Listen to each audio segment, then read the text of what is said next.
Hello, this is a Bluthner style 8-gram piano made in 1893, 190 centimetres long, that's 6'3". It's just coming to stock, so just examining it to see what sort of work we might need to do to improve it, and also to look at the piano. So it comes with a very handsome piano stool, by the way, designed by EK, or supplied by EKA, who are string makers, early keyboard agency, who are very near Oxford. The piano was restored by Cheltenham Pianos, so I'm sure that the strings therefore, or probably the strings were therefore also EKA strings, which are very high quality, some of the best in the world. So casework, just have a quick look at that, as you can't come in, and one of the things I'm trying to do during lockdown is particularly show the case much more than I would have normally done, because when you can come in, obviously you can see the case yourself. But we do seem to be selling a lot of pianos remotely, so I'm very grateful for that. As you can see, it looks very integral. It's a matte finish, so it's not a French polish finish. It's a matte finish, which is very typical of modern finishes on the older pianos, and looks the part. The colour is very, very good. So I like to put something new in each video, especially if you watch regularly. Thank you so much for, by the way, for support. So many people in the trade. It's really encouraging. Just to show you that this backstay here for the pedals is, if you haven't seen a Bluthner before, as you take the pedals off, this folds in so it doesn't get lost at all. Very often backstays can get lost, so Bluthner thought about that, and this just pulls when the pedals are off. This folds back up and sits right next to the base of the piano there, so that's very helpful.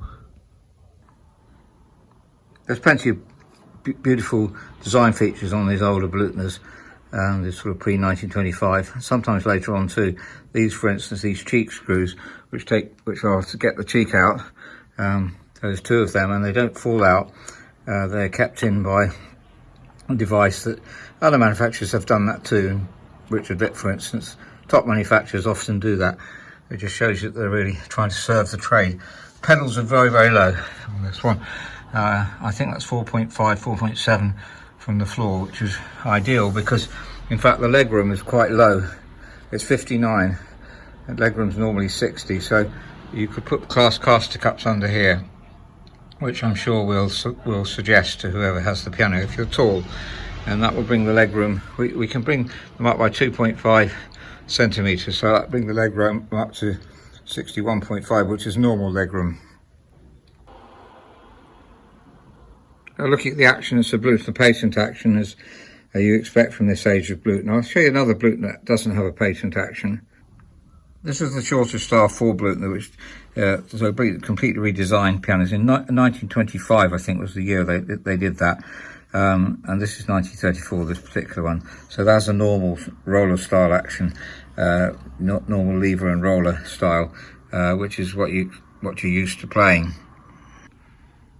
Bluthner supplied this style of grand piano, this style of action, right up from, I think, from 1885 or so to 1925, and it's very popular because it does feel smoother. It feels slightly different. The set-off is at the back instead of the front.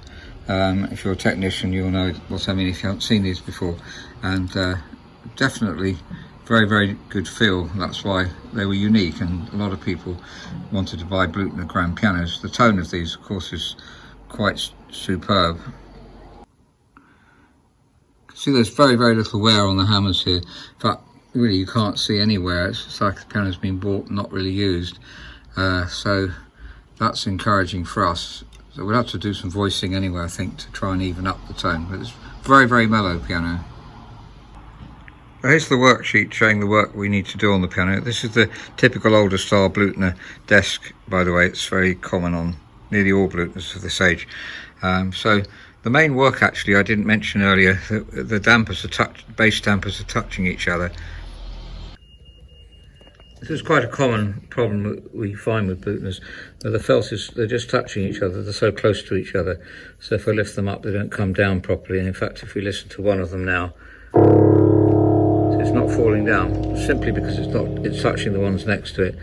Another thing about Bluthner dampers, by the way, they have a swivel mechanism here, which other makes don't seem to do. And though sometimes you find one of them's a bit up one-sided, as it were, so it's not damping the string properly. That's quite common. Let's listen to it when it's like that.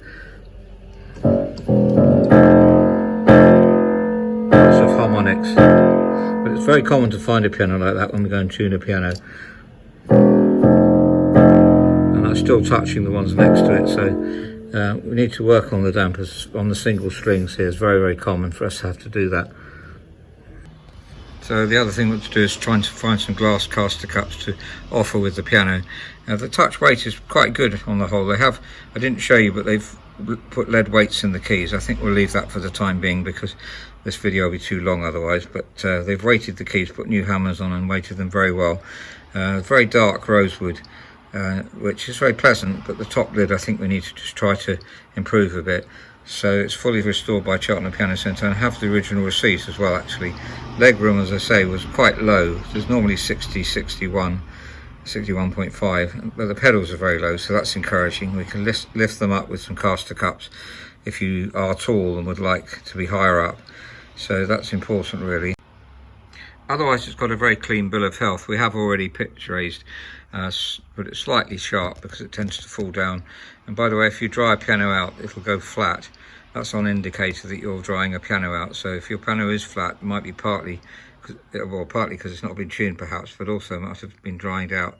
That's very important to know. So let's compare the tone with other pianos. So this is the Bluthner 1893, 6 foot 3 inches long.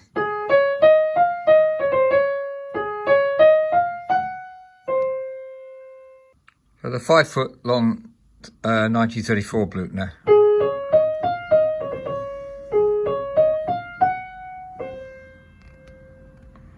And 1986 Young Chang, this is 5 foot 7 inches long.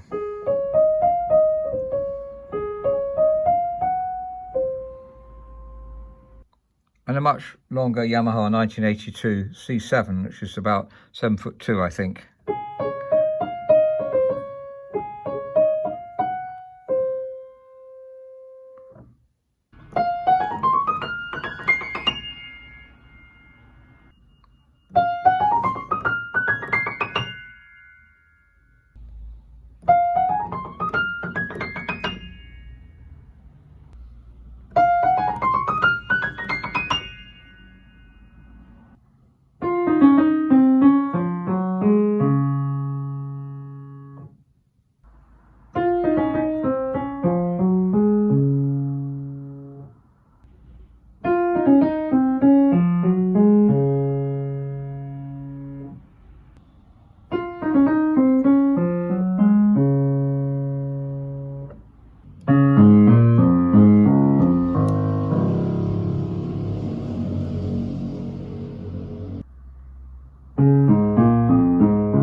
So that's a Bluthner grand piano, 6 foot 3 inches long, made in 1893.